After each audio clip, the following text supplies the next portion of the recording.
Başlarım. Bana mı öldü? İllerle üremizden bu yara çıkmaz. İllerle çıkmaz. Hep bir yara üremizden. Burada çok büyük bir dram var.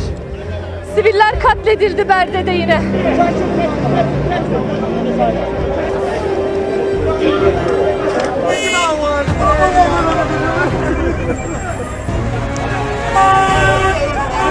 Bakın burada da bir şahs olubdu. Maşının önünde şahsı var.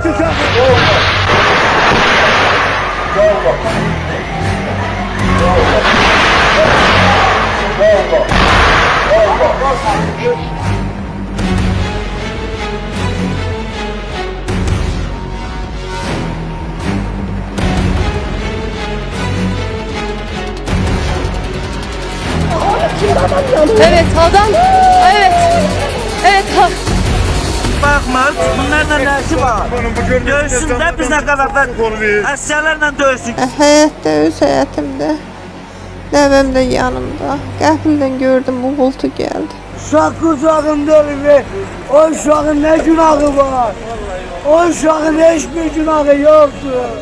Mən atam iş yerindədir. Onda aracı tam yaxınlığa düşdü. O satarya partladı. Mən kütəzdəydim. Bizi möhkəm atdılar.